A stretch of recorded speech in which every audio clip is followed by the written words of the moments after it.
peluang pelemahan. TKIM adalah ke level 5.600 hingga 5.650 di sini. Rounding top dengan peluang pelemahan hingga ke 2.500. Halo teman-teman, kali ini kita akan membahas teknikal saham-saham di sektor industri dasar. Kita mulai dengan pergerakan IHSG dulu. Selama seminggu terakhir, di sini masih belum ada perubahan setelah membentuk pola bearish head and shoulder di sini. IHSG masih berada di level pentingnya di sini 7.100. Jadi kalau dia tidak bisa segera naik, maka peluang pelemahan jangka menengah ke level 6.300 hingga 6.350. Lalu berikutnya kita ke saham pertama kita di sektor ini adalah INKP, Indakiat Pulp Paper. Sudah jebol dari support di sini 7.600. Kita juga lihat ada pola bearish di sini yang kita sempat indikasikan. Ini pola double top. Setelah tembus dari bawah sini, peluang pelemahannya ke 6.900. Target ini sudah tercapai, jadi kita wait and see dulu untuk berikutnya. Lalu berikutnya ke TKIM, Ciwi Kimia, membentuk pola bearish juga di sini. Ini namanya inverse cup with handle. Jadi setelah support di 7.100, 7.200 ditembus, maka peluang pelemahan TKIM adalah ke level 5.600 hingga 5.650 di sini. Kita lihat berikutnya adalah saham SPMA, Suparma Tbk. Walaupun sempat membentuk ini namanya pola bullish cup with handle dengan peluang penguatan ke 400, tapi saat ini dia sudah kembali turun di bawah level 310-nya. Jadi pola bearish ini kita harus tunggu lagi.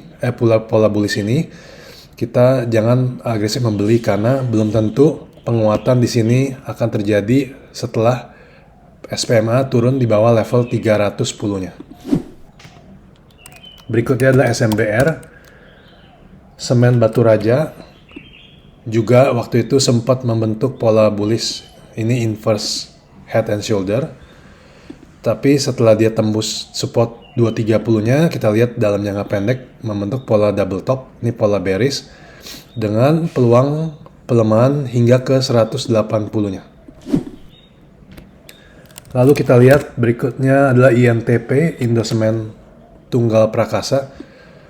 Secara jangka menengah masih berpotensi untuk bullish karena dia berhasil mantul dari support di sini 6.800. Kalau dia kembali naik ke resistance 7.900 dan tembus di atas ini, maka peluang penguatannya ke level 9.400. Lalu berikutnya adalah SMGR, Semen Indonesia. Ini bisa kita lihat pola bearish rounding top dengan peluang pelemahan hingga ke 2.500 hingga 2.550. Kita tunggu dulu ya. Oke, berikutnya kita ke saham CPIN, Charoen Pokphand. Tidak ada yang menarik. Ini hanya sideways besar di antara 4.400 hingga ke 5.700. Jadi wait and see dulu. Berikutnya adalah Java, JPFA. Java Compete, kita lihat dalam jangka pendek, jangka menengah ini berhasil membentuk pola cup with handle. Setelah tembus dari 1720, peluang penguatan ke 2000-nya sudah tercapai, jadi kita wait and see dulu untuk pergerakan berikutnya. Lalu sahamnya berikutnya adalah Malindo Feed Mill. Ini membentuk pola double bottom, masih berpeluang untuk lanjut naik, terutama kalau resistance 900-nya bisa ditembus. Ini memberikan peluang penguatan hingga ke 1070, 1050 hingga ke 1070.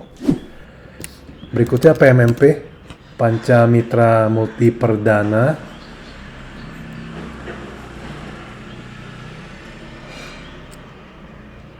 Nah, untuk PMMP sendiri kita lihat support 240 merupakan support yang sangat penting. Kita lihat sampai di beberapa tahun sebelumnya di sini. Setelah tertembus, ternyata dia tidak bisa kembali naik di atas 240-nya. Jadi dari pola bearish rounding top ini, peluang pelemahannya ke 120. Saat ini dia turun terus hingga ke level saat ini 78-80. tapi belum terlihat adanya pembalikan arah dalam jangka pendek, jadi kita wait and see dulu. Saat ini target penguat pelemahannya sudah tercapai di level 120. Oke, sekian saja untuk update technical kali ini di saham-saham sektor industri dasar. Terima kasih, sampai ketemu di video berikutnya.